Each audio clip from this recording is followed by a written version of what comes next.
In the deep heart of Louisiana, where the cypress trees bowed low over black waters and the air hung heavy with secrets, there stood the Beauregard Plantation, a place of wealth, whispers, and ruin.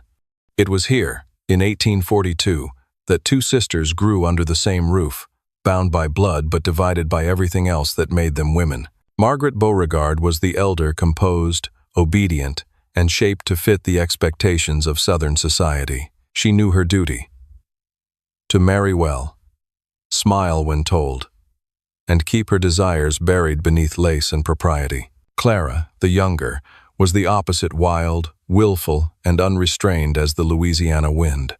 Where Margaret measured her words, Clara spoke them like fire. But one man would unravel them both: Isaiah, the slave who belonged not to the plantation, but to their father's private household. Strong, quiet, and sharp-eyed, Isaiah carried himself with a pride that frightened some and fascinated others. To Margaret, he was a forbidden comfort, a secret she could never name. To Clara, he was freedom made flesh, and before the season turned, love would bloom where it had no right to, and one sister's longing would become the other's revenge. The morning mist rose thick over the bayou as the sound of hooves broke the stillness. Clara Beauregard leaned forward on her mare, her hair unbound and glinting gold in the weak light. She should not have been riding this far alone, certainly not into the slave quarters by the river bend, but curiosity had always been stronger than caution. She slowed as she reached the clearing.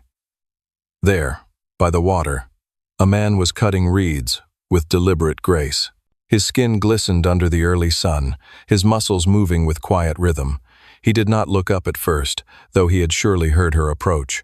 "Who are you?" she asked, her voice sharper than intended. He straightened, resting the blade against his shoulder.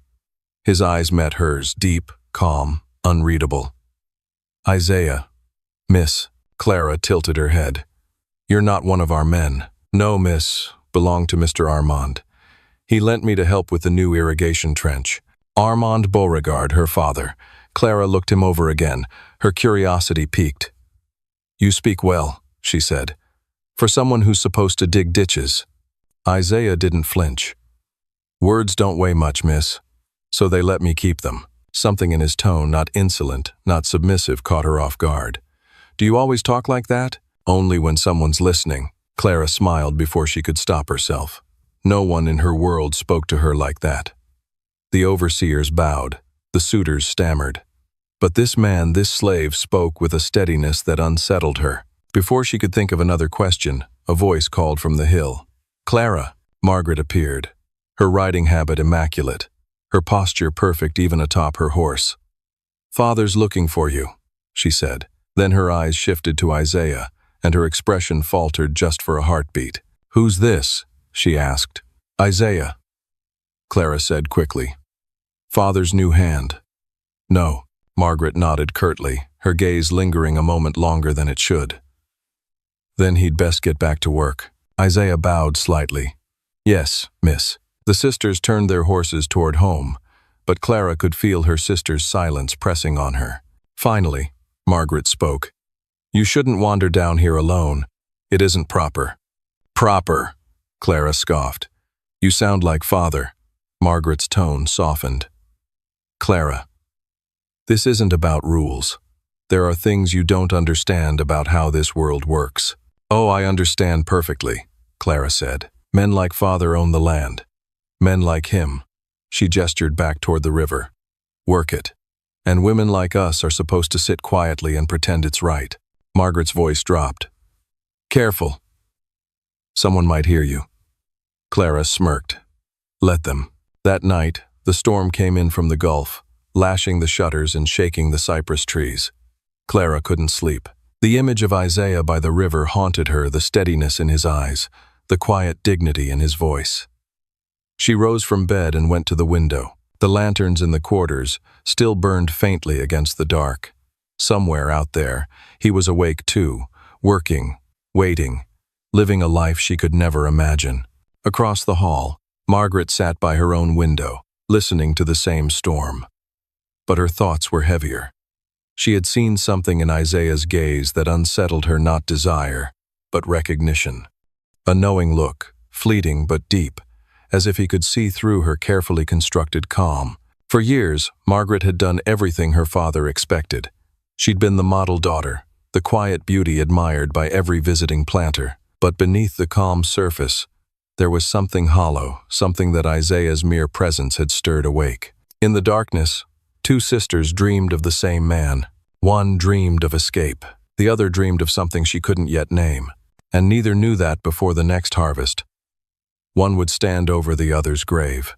The summer deepened, and the air at Beauregard Plantation grew thick with the scent of magnolia and secrets.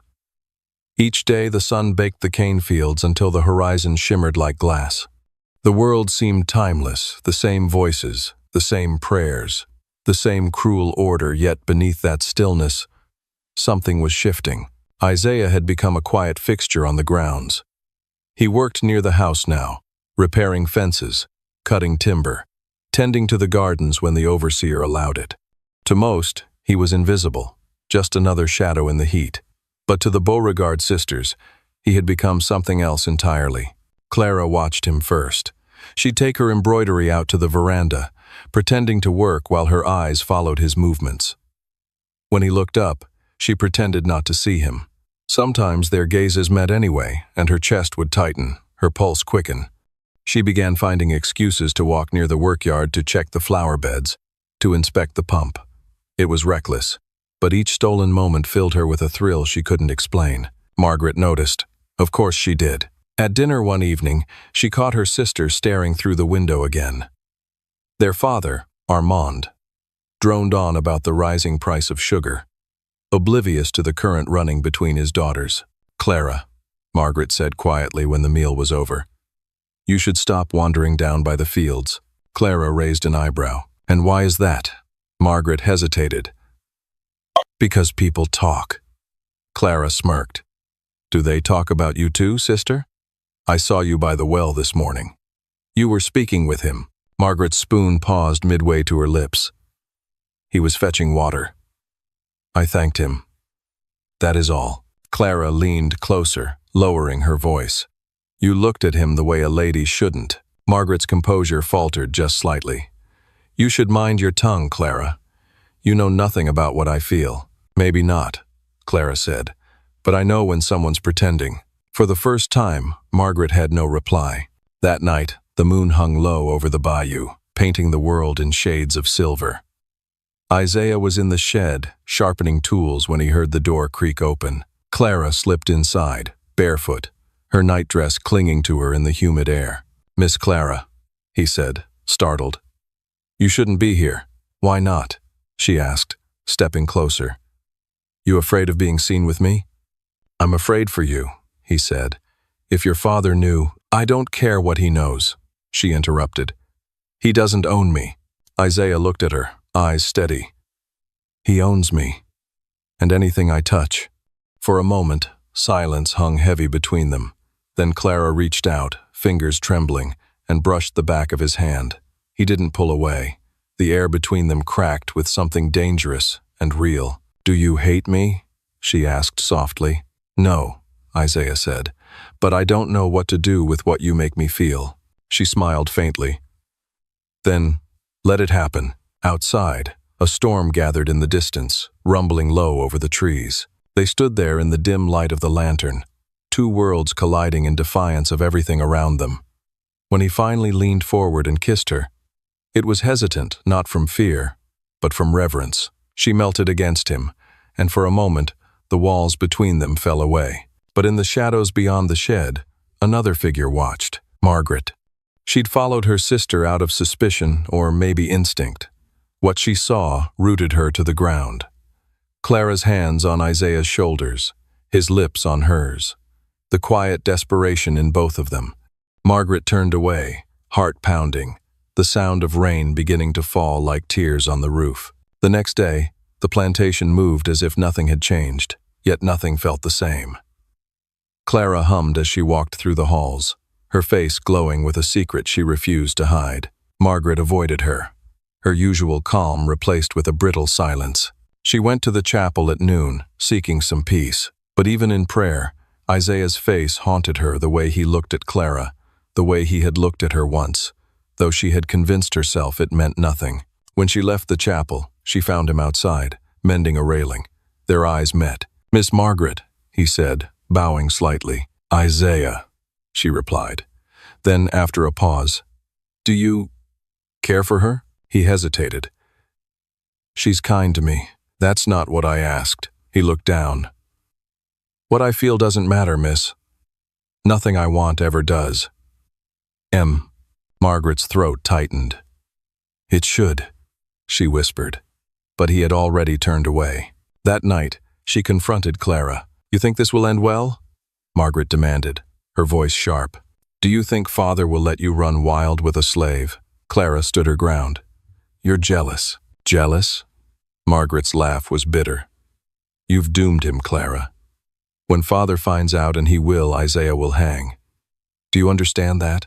Clara's defiance faltered, but only for a moment. "Then we'll leave. Together." Margaret's eyes hardened. "You're a fool. And you're a coward," Clara spat. "You love him too, I see it in your eyes. But you're too afraid to admit it." The words struck like a slap. Margaret's face went pale. For the first time in her life, she wanted to scream.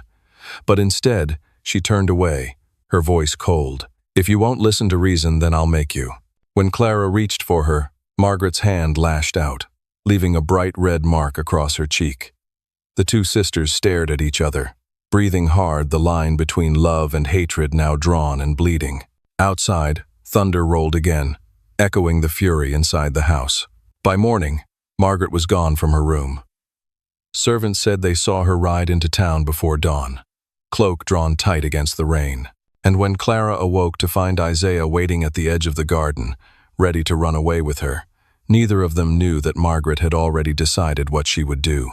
If she couldn't have him, no one would. The morning after the storm, the Beauregard plantation was washed clean on the surface, but beneath the wet soil, rot was spreading. The magnolias stood tall, their blossoms pale and fragrant, while inside the house, tension had thickened like smoke. Clara had slept little. Every sound, every creak of the floorboards, every whisper of rain against her window had made her heart race. She kept replaying the night before Isaiah's arms around her, the taste of rain and fear, and Margaret's furious words echoing in her mind. Isaiah met her by the edge of the woods, just as they had planned. He carried a small bundle, food, a flask, and the faintest glimmer of hope. "You sure about this?" he asked softly. She nodded. "I can't stay here, Isaiah. Not while they own you." His gaze drifted toward the house. "They'll come after us. They'll come after us. Then we'll run faster," she said, trying to smile. But before they could take another step, a voice sliced through the quiet. "Clara." Margaret stood behind them, her riding cloak still damp from the road. Her hair clung to her face, and her eyes burned with something that looked like fury and heartbreak. "Margaret, please," Clara began. "Don't you please me," Margaret snapped. "Do you have any idea what you're doing? You'll destroy us both." Isaiah stepped between them. "Miss Margaret, I ain't meaning no harm. I'll go if that's what you want." "You'll do no such thing," she cut him off. "You belong here. You're his property." Clara flinched. "Don't talk like that. He's not property. He's a man." Margaret's lip trembled, but she masked it with cold resolve. "Then act like one. Protect her from herself. Take her back to the house before father sees." Isaiah looked between them, two sisters bound by blood but divided by chains neither could escape. He turned to Clara, his voice low. "She's right. We ain't ready." "Not yet." Clara's eyes filled with tears. "You're choosing her?" I'm choosing to keep you alive," he said. Margaret's hand tightened around the reins of her horse. "Go inside, Clara.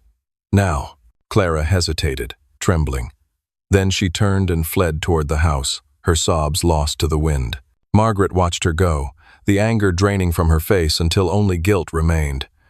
"You shouldn't have come between us," she said quietly. Isaiah looked at her, his expression unreadable. "You can't own love, Miss Margaret. No one can." Her eyes glistened.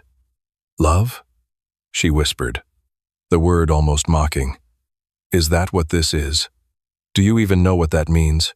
He said nothing, You think you're the only one who's ever suffered? She continued, voice breaking. You think you're the only one trapped here? I was born in this cage too, it just has prettier walls. For the first time, he saw her not as a mistress, but as another prisoner of the same cruel world. But her chains were made of pride and fear, not iron. When she turned away, he thought it was over. But Margaret wasn't done. That evening, she went to her father. The parlor smelled of brandy and tobacco. Armand Beauregard sat near the fire, his cane resting across his lap. Father, she began, voice steady. There's something you should know about Clara. He looked up. Tired. If it's another of her tantrums, I've no patience tonight. It's not a tantrum, Margaret said. It's a scandal. She's been sneaking out to meet one of the slaves. The cane fell from his hand. What did you say? She's planning to run away with him. Not his fine Chepin in full and serve was the last. Armand's face darkened, veins standing out on his temple. Who? Isaiah, she whispered. For a moment, the old man was silent. Then he slammed his fist on the armrest. That wretched boy. I should have sold him years ago. Margaret's throat went dry. She hadn't meant to unleash this much fury. Please, father. Just no, he growled. No more indulgence. I'll make an example of him before the entire quarter. I'll show them what happens when a slave forgets his place. Margaret tried to speak, but he was already shouting for the overseer. That night, the quarters were alive with whispers. Isaiah was dragged from his cabin by two men, his wrists bound, his face bruised. Clara woke to the sound of boots in the mud, and when she saw what was happening, she screamed. Father, stop, she cried, running toward the yard. It's not his fault. Armand turned on her, his voice like thunder. You've disgraced this family. She fell to her knees, clutching Isaiah's arm. Please, if you love me. Enough! He raised his cane, and it cracked against Isaiah's back. Again and again, the blows fell, each one echoing through the night like the toll of a bell. Clara tried to shield him, but the overseer dragged her away. From the porch, Margaret watched frozen, pale, her hands trembling at her sides. She wanted to stop it, to scream that this wasn't what she'd meant. But her voice wouldn't come. Isaiah met her gaze once, and in that single, broken look, she saw what she had done. When it was over, Isaiah was left in the mud, barely breathing. Armand turned to his daughters, his face a mask of disgust. Tomorrow, he said, the boy is sold, out of the state. I'll not have this filth in my house. He stormed away, leaving silence in his wake. Clara knelt beside Isaiah, her tears mixing with the blood on his skin. I'm so sorry, she whispered, but it was Margaret who felt the wound deepest. She stood there, shaking, realizing that her love had become the very weapon that destroyed him. That night, Margaret couldn't sleep. The storm had returned, beating against her window like punishment. She looked down at the yard. Isaiah's body still lay there, unmoving. She wrapped a shawl around her shoulders and slipped outside. The world smelled of wet earth and iron. Isaiah, she whispered, kneeling beside him. His eyes fluttered open. He looked at her not with hatred, but with something far worse. Disappointment. You told him, he rasped. I wanted to protect you, she said weakly. I didn't mean for this. He closed his eyes. You meant every word. Tears slid down her face. Then let me fix it. I'll find a way. I swear. But Isaiah said nothing more. Margaret stayed beside him until the rain stopped, her guilt sinking deep into the soil. By morning, she would make her choice to betray her family or redeem herself. And either way, blood would follow. Dawn came gray and heavy over the Beauregard plantation. Mist clung to the fields like a ghost that refused to leave, and the cries of crows echoed over the empty yard where Isaiah had been beaten the night before. His blood still marked the mud in dark streaks that the rain hadn't fully washed away. Margaret hadn't slept. Her reflection in the mirror looked like a stranger, pale, hollow-eyed, and trembling. The echo of her father's rage still rang in her ears, and Isaiah's broken voice haunted every breath she took. When she went downstairs, the house was silent. Armand had already gone to oversee the wagons. The slave auctioneer was due before noon. Clara's room, however, was locked from the outside. Their father had ordered it so. Margaret stood before her sister's door, fingers grazing the latch. She could hear Clara inside, sobbing softly, whispering Isaiah's name as though prayer might summon him. "Clara," Margaret said through the wood. "I'm going to fix this." "Clara." There was no answer. Only the sound of muffled grief. Margaret stepped back, jaw set. "I promise." Outside, the world smelled of iron and smoke. The overseer, Mr. Dugan, was tightening the ropes around Isaiah's wrists. He had been given no food, no rest, and yet he stood upright, his eyes dark and steady. When he saw Margaret approach, he said nothing, but a flicker of recognition and betrayal crossed his face. "Miss Beauregard," Dugan said, tipping his hat mockingly. "Your father said to have him ready for transport. The trader'll be here soon. Leave us a moment," she said coldly. The overseer frowned but obeyed, muttering under his breath as he walked off. Margaret approached Isaiah slowly. "You shouldn't even be standing," she murmured. "I ain't got much of a choice, do I?" he said hoarsely. "Please," she said, "don't hate me." He looked up at her, then eyes hollow, lips cracked. "You told him." You put the whip in his hand. "There wanted Denmai." Margaret's throat tightened. "I wanted to protect you from her, from yourself. You don't understand." "I understand fine," he interrupted. "You love control, same as every white soul on this cursed land." His words cut through her like a blade. For once, she didn't argue. She couldn't. Instead, she stepped closer, her hands trembling as she untied the ropes at his wrists. "You need to go," she whispered. "Now, before the trader arrives." Isaiah stared at her, unsure if this was another trick. "I can't undo what I did," she said, voice breaking, "but I can give you this chance." When the last knot came free, she pressed a small leather pouch into his palm coins, enough for a few days. "Follow the river north. There's a safe house near Baton Rouge. They'll take you in." "Why are you doing this?" he asked quietly. "Because I can't stand the person I've become," she whispered. Isaiah hesitated, then nodded once. He didn't thank her, but he didn't curse her either. As he slipped away into the trees, Margaret watched until his figure vanished into the fog. Then she turned back toward the house, her heart pounding. She didn't see the figure standing behind the barn, her father's old friend, Sheriff Grady, watching everything. By noon, the trader's wagon arrived. Armand emerged from the porch, cane tapping against the steps, fury etched into his face. "Where is he?" Dugan looked around, confused. "Was right here this morning, sir. Bound tight. I swear it." Armand's eyes narrowed. "You lost him? I don't understand." "Find him," Armand roared. "Scour the fields, the swamps, the woods. That bastard doesn't leave this property alive." They wallowed lighter, men scattered in every direction. Horses whinnied, dogs barked, and the plantation erupted into chaos. Margaret stood by the porch rail, feigning shock. "Father." Maybe he didn't run far, but then Sheriff Grady stepped forward, hat in hand, his expression grim. "Armand, I think your girl knows more than she's saying." The world seemed to stop. "What are you implying?" Armand said coldly. "I saw her," the sheriff said, "out by the barn this morning. Looked to me like she was untying the boy." Armand turned slowly toward his daughter. "Margaret?" Her lips parted, but no sound came. "You freed him?"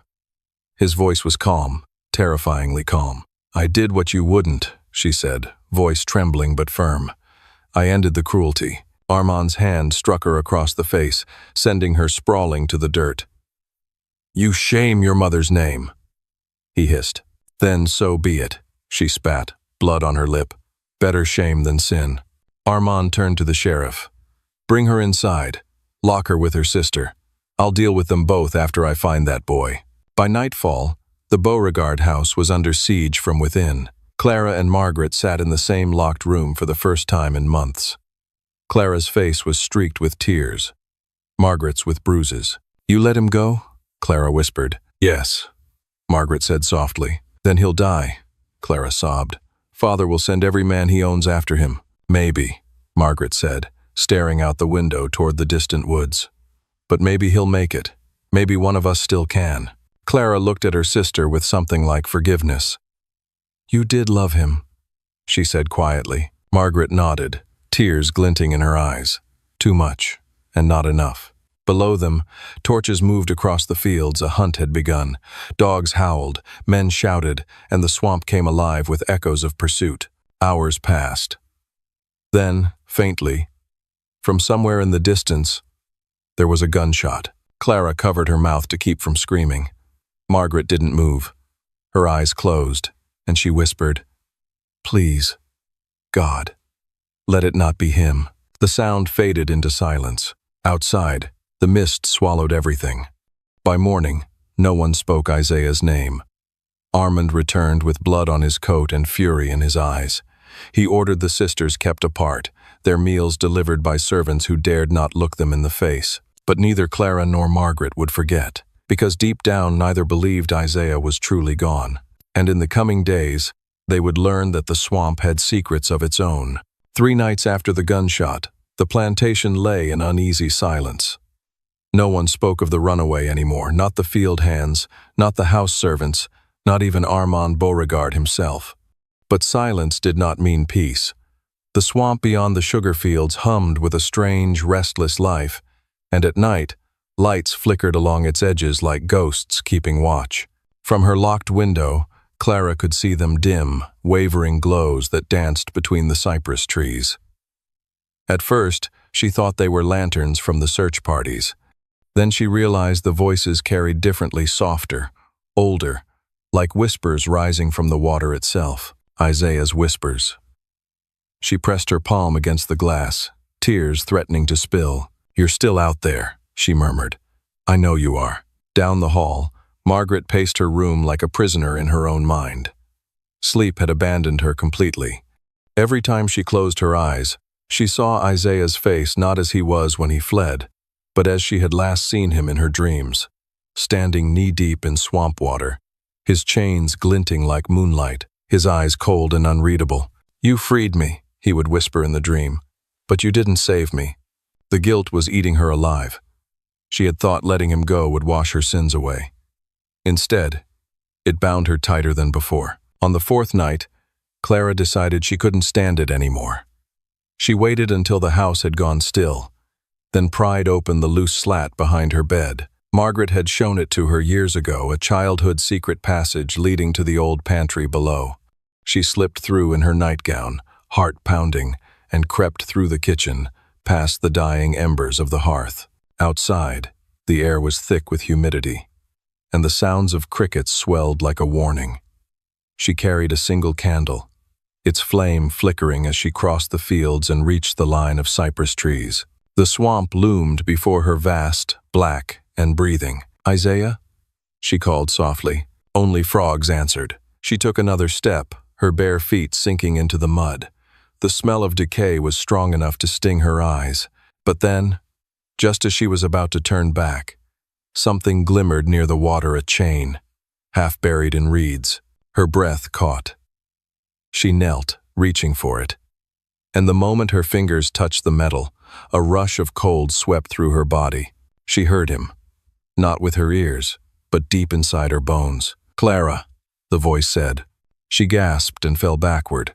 The candle went out. The swamp was alive with sound, now the low ripple of movement, the creak of branches, and beneath it all, a whisper that came from nowhere and everywhere at once. "Go back." Margaret woke with a start.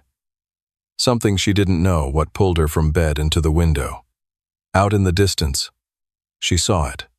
A faint, flickering light moving near the swamp's edge. "Clara," she breathed. Without thinking, she tore open her door and ran. The hallway was empty, the servants asleep. She stole her father's lantern from the foyer and fled into the night, the damp grass soaking her slippers. Her hair came loose in the wind as she followed the faint tracks her sister had left through the mud. By the time she reached the swamp, she was shaking. "Clara," she called. A small voice answered, trembling. "Margaret?" Her lantern swung toward the sound, and there was Clara, crouched by the water, clutching something in her hands. "The chain." "What are you doing?" Margaret hissed. "He's here," Clara whispered. "I can hear him. He's not gone." Margaret knelt beside her, trying to steady her breathing. "You're imagining it, Clara. It's grief. It's—" The water rippled. Both sisters froze. The surface of the swamp quivered, bubbles rising where there had been none. Slowly, a shape began to emerge, not a man, not a ghost, but something in between. The outline of shoulders, a face half lit by moonlight, eyes that glowed faintly blue. Clara's breath hitched. Isaiah. Margaret dropped the lantern. It fell into the water with a hiss, plunging them into darkness. Then came his voice, deep, broken, carrying the echo of chains. "You gave me to them." Margaret stumbled back. "No." "I tried to save you, but you told him," the voice said. "You told him where we met." Clara grabbed her sister's arm, terrified. "He's angry, Margaret. You have to. Don't speak for me." The voice snapped. "Closer now. You both wanted something from me. Love. Redemption. Escape. None of you saw me as a man." The swamp shimmered, and suddenly the sisters could see flashes, visions of that night. Isaiah running through the trees, dogs snapping at his heels, bullets tearing the air. He had reached the water, wounded, desperate. He had looked back once, toward the house, before the swamp took him in. He had not drowned.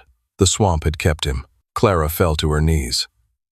"We didn't mean. Meaning don't matter," the voice whispered. "Only truth does. And the truth is blood." The air grew colder. The chains in Clara's hands rattled of their own accord. Margaret could barely breathe. "Isaiah, please," she whispered. "If forgiveness still lives in you." "Forgiveness?" The swamp laughed. "Forgiveness died the moment you let them break me." The water surged. Something invisible struck Margaret, throwing her back into the mud. Clara screamed and tried to reach her, but the ground beneath her feet gave way, sucking her down to her knees. Then, as suddenly as it began, the noise stopped. The swamp stilled. Margaret pushed herself up, shaking, and looked around. Clara was gone. "Clara!" she screamed, wading forward. "Clara!" Only ripples answered. The surface of the water was smooth again, the candle floating lifelessly beside the chain. Margaret collapsed to her knees, sobbing. "Take me instead," she begged. "Take me." But the swamp remained silent. In the distance, a single firefly drifted upward, glowing faintly, then fading into the mist. When morning came, servants found Margaret unconscious by the water's edge. Clara was never seen again. Armand ordered the area searched for 3 days, but no body was recovered. He told the neighbors his daughter had drowned in grief, a tragic accident, nothing more. But those who worked the fields whispered that the swamp had taken what it was owed. Margaret said nothing.